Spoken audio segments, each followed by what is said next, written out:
بسم اللہ الرحمن الرحیم۔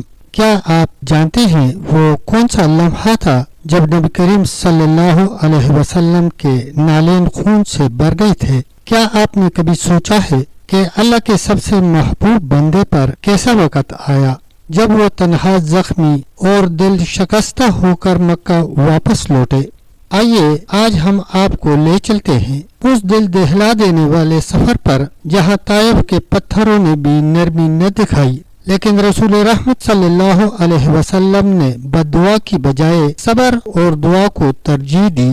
نبوت مل جانے کے بعد نبی صلی اللہ علیہ وسلم مکہ مکرمہ میں تبلیغ فرماتے رہے اور قوم کی ہدایت اور اصلاح کی کوشش فرماتے رہے، لیکن تھوڑی سی جماعت کے سوا جو مسلمان ہو گئی تھی اور تھوڑے سے ایسے لوگوں کے علاوہ جو باوجود مسلمان نہ ہونے کے آپ کی مدد کرتے تھے، اکثر کفار مکہ آپ کو اور آپ کے صحابہ کرام کو ہر طرح کی تکلیفیں پہنچاتے تھے، مذاق اڑاتے تھے اور جو ہو سکتا تھا اس سے درگزر نہ کرتے تھے۔ حضور اکرم صلی اللہ علیہ وسلم کے چچا ابو طالب بھی انہی نیک دل لوگوں میں سے تھے جو باوجود مسلمان نہ ہونے کے حضور کی ہر قسم کی مدد فرماتے تھے۔ 10ویں سال میں جب ابو طالب کا بھی انتقال ہو گیا تو کافروں کو اور بھی ہر طرح کھلے مہار اسلام سے روکنے اور مسلمانوں کو تکلیف پہنچانے کا موقع ملا۔ حضور اقدس صلی اللہ علیہ وسلم اس خیال سے طائف تشریف لے گئے کہ وہاں قبیلہ ثقیف کی بڑی جماعت ہے، اگر وہ قبیلہ مسلمان ہو جائے تو مسلمانوں کو ان تکلیفوں سے نجات مل جائے اور دین کے پھیلنے کی بنیاد پڑ جائے۔ وہاں پہنچ کر قبیلہ کے 3 سرداروں سے جو بڑے درجے کے سمجھے جاتے تھے گفتگو فرمائی اور اللہ کے دین کی طرف بلایا اور اللہ کے رسول کی یعنی اپنی مدد کی طرف متوجہ کیا، مگر ان لوگوں نے بجائے اس کے کہ دین کی بات کو قبول کرتے یا کم سے کم عرب کی مشہور مہمان نوازی کے لحاظ سے ایک نوارد مہمان کی خاطر مدارت کرتے، صاف جواب دے دیا اور نہایت بے رخی اور بد اخلاقی سے پیش آئے۔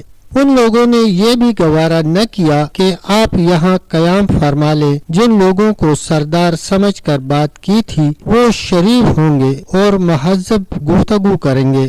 ان میں سے ایک شخص بولا کہ اوہو، آپ ہی کو اللہ نے نبی بنا کر بھیجا ہے۔ دوسرا بولا کہ اللہ کو تمہارے سوا کوئی اور ملتا ہی نہیں تھا جس کو رسول بنا کر بھیجتے۔ تیسرے نے کہا میں تجھ سے بات کرنا نہیں چاہتا، اس لیے کہ اگر تو واقعی نبی ہے جیسا کہ دعویٰ ہے تو تیری بات سے انکار کر دینا مصیبت سے خالی نہیں، اور اگر جھوٹ ہے تو میں ایسے شخص سے بات کرنا نہیں چاہتا۔ اس کے بعد ان لوگوں سے نا امید ہو کر حضور اکرم صلی اللہ علیہ وسلم نے اور لوگوں سے بات کرنے کا ارادہ فرمایا کہ آپ تو ہمت اور استقلال کے پہاڑ تھے، مگر کسی نے بھی قبول نہ کیا، بلکہ بجائے قبول کرنے کے حضور سے کہا ہمارے شہر سے فوراً نکل جاؤ اور جہاں تمہاری چاہت کی جگہ ہو وہاں چلے جاؤ۔ حضور اکرم صلی اللہ علیہ وسلم جب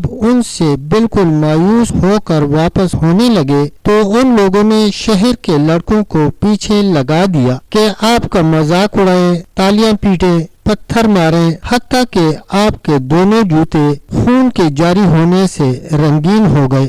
حضور اقدس صلی اللہ علیہ وسلم اسی حالت میں واپس ہوئے۔ جب راستہ میں ایک جگہ ان شریروں سے اطمینان ہوا تو حضور صلی اللہ علیہ وسلم نے یہ دعا مانگی، تو ہی ضعفاء کا رب ہے اور تو ہی میرا پروردگار ہے، تو مجھے کس کے حوالے کرتا ہے؟ کسی اجنبی بیگانہ کے جو مجھے دیکھ کر تشروع ہوتا ہے اور منہ چڑھاتا ہے، یا کہ کسی دشمن کے جس کو تو نے مجھ پر قابو دے دیا؟ اے اللہ، اگر تو مجھ سے ناراض نہیں ہے تو مجھے کسی کی بھی پرواہ نہیں ہے، تیری حفاظت مجھے کافی ہے۔ میں تیرے چہرہ کے اس نور کے طفیل جس سے تمام اندھیریاں روشن ہو گئیں اور جس سے دنیا اور آخرت کے سارے کام درست ہو جاتے ہیں، اس بات سے پناہ مانگتا ہوں کہ مجھ پر تیرا غصہ ہو یا تو مجھ سے ناراض ہو۔